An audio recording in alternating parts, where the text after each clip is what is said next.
Hey guys, what is up? It's Dusty here, back with another crypto video, and it has already been a historical day for Ripple and XRP. It's been completely insane. So much has happened, so much is going on, and so many doors have been opened. So today, let's talk about some of the things that happened here and why I think this is so important. But before we get into any of that though, guys, make sure you check out my second channel. It is called Dusty Finance. A link for that is in the description below.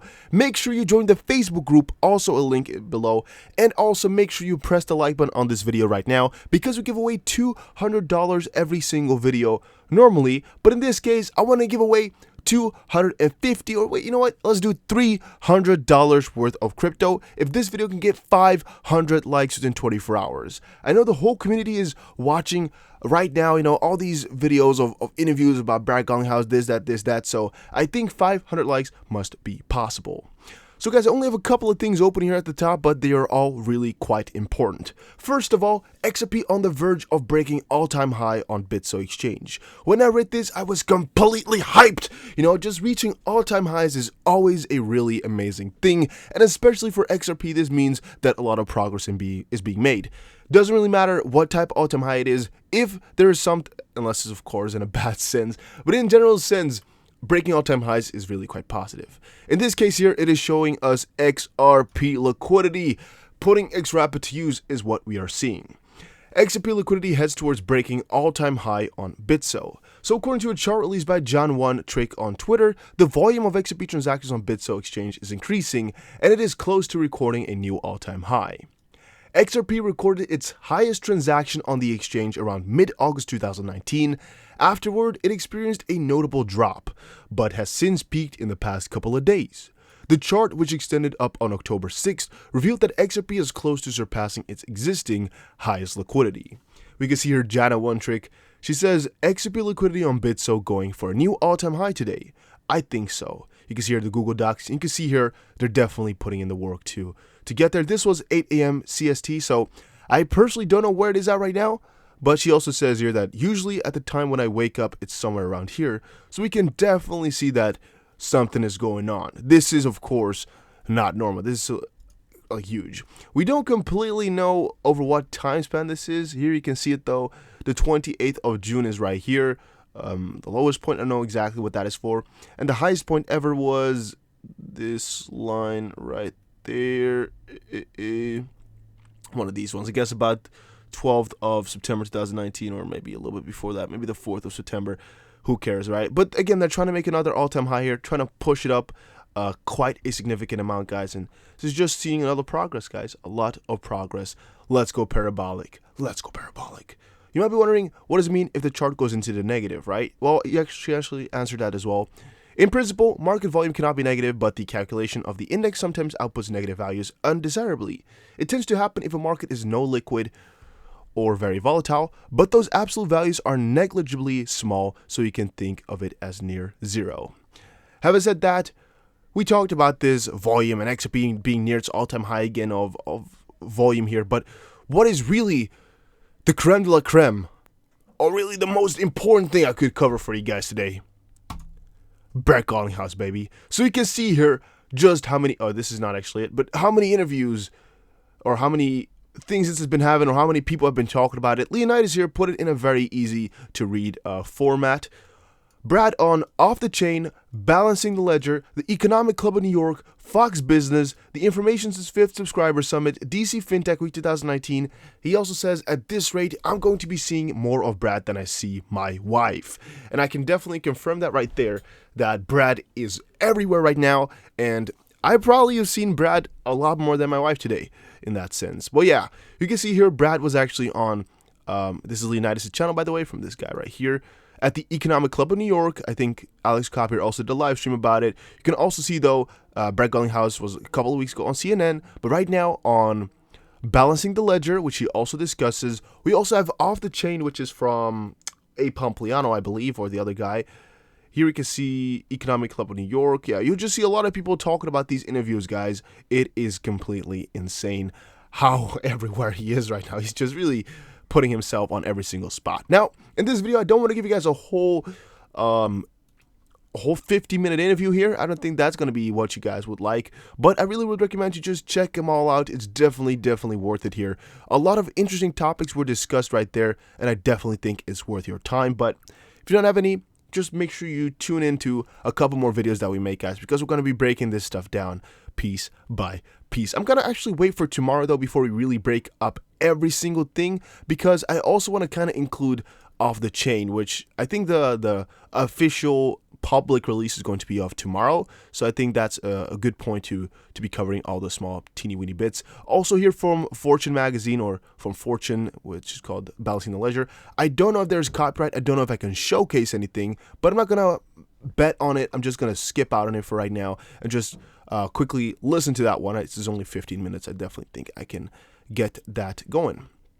Kevin Cage says, how long are you willing to hold XRP if it stays below 30 cents? This is kind of in the middle of the rest of my story, but I just noticed it and I thought I should ask you guys.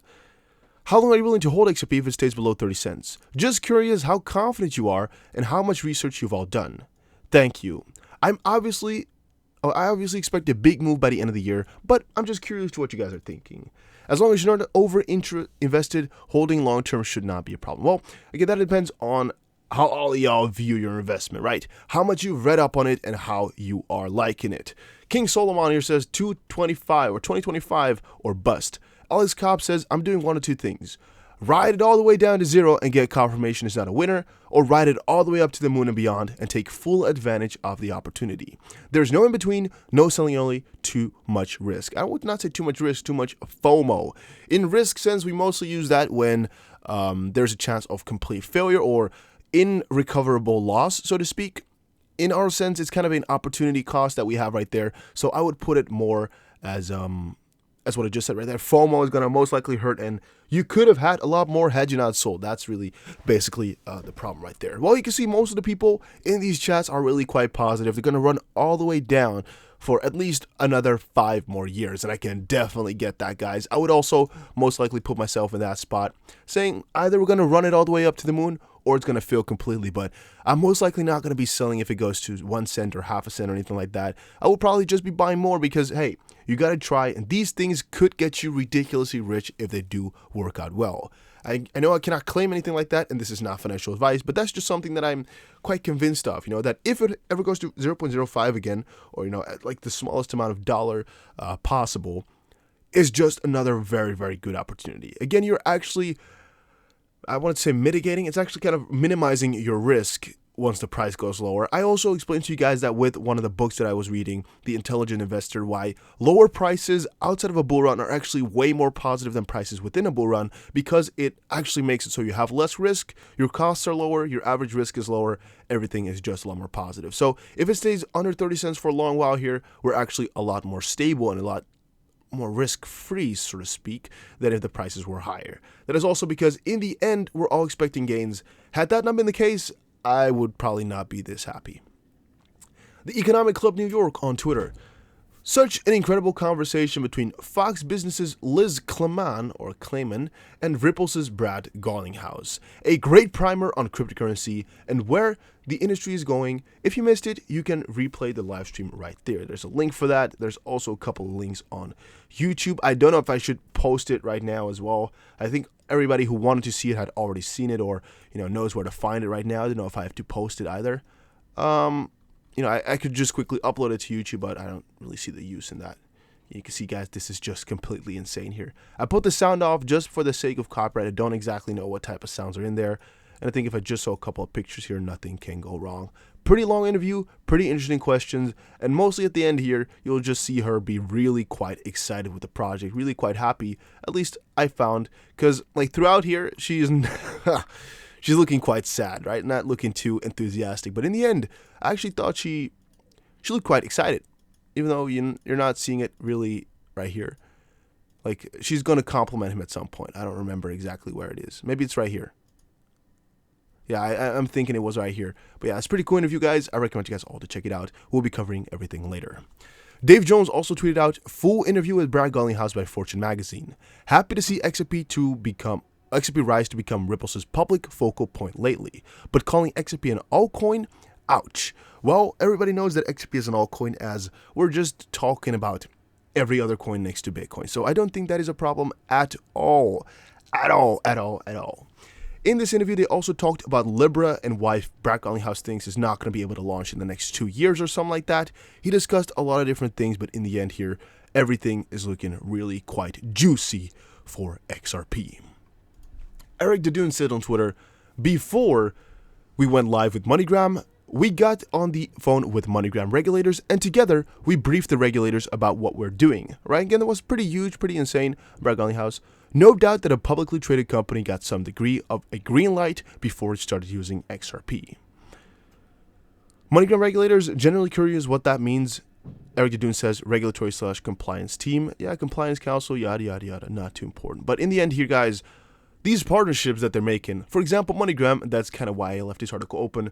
These partnerships are really groundbreaking. Why am I saying that? Because they influence millions or possibly in the end billions of people with trillions of dollars. And also think about the home situations. Think about really the essence of what they're doing. They're working with governments. They're working with these big players that could be helping out so many people in their daily lives. For example, if you want to send some money home from England to India, for example, right now it's going to be quite expensive, quite annoying to do, but that's what Ripple is helping for as well. And through XRP, these things could become a lot simpler. Right now, between Mexico and US, or between the Philippines and Mexico and US, it's all becoming easy already, and they're just changing it to the better and better and better. And I think, guys, that with just a couple more years, we're already going to be at a point of no return. Right now, we're already kind of at a point of no return where the adoption is already on their way, and again, these developments are really, starting to pick up. But in a couple of years, it's going to be very difficult to kind of picture a world without this technology. It's going to be interesting, guys, but don't underestimate what a couple of years can do. Ripple price prediction: XRP bulls bump into the long-term sloping trend line. XRP confluence. XRP retreated from the resistance created by a long-term trend line, and a sustainable move below 27 cents will negate the short-term positive forecast. Everybody's been positive about the XRP price, like almost everybody I've been talking to. Even though the prices are not going up right now, we know that the end goal is higher.